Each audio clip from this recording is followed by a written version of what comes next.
Okay, well certainly the mathematics behind Hold'em are extremely important. You know, understanding pot odds, starting position, and all the other aspects of the game. But realistically, what it all boils down to is the way you read your opponents. What we're going to look at now are some of the various opponents you're going to face in the game.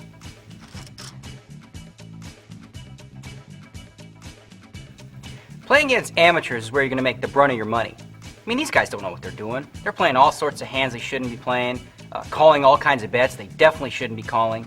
So the thing to think about when playing these amateurs is, because they're calling stations, you don't want to bluff them. If you start bluffing amateurs, then you become an amateur, really.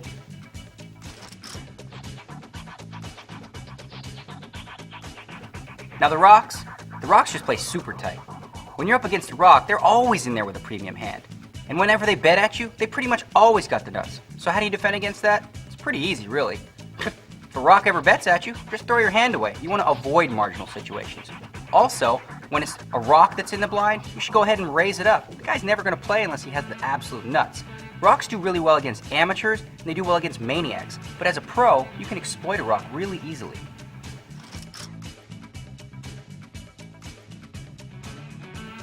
Now, when you're up against a maniac, you really have to have your seatbelt on. I mean, these guys are nuts. They're always betting, raising, re-raising, bluffing, with all kinds of weird hands.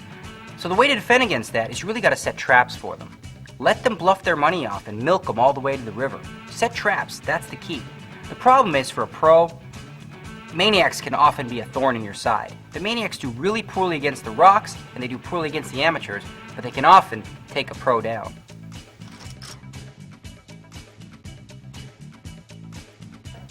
When you're up against a pro, you better bring your A game. Pros aren't easily predictable. They mix up their game really well. Sometimes they're bluffing, sometimes they're playing the nuts. They're always constantly changing gears at will. So why bother pick on a pro when you have other opportunities to beat up on the weak players? Stick to beating up on the amateurs and the rocks. The only time you should face off against a pro is when you've got a really strong hand yourself.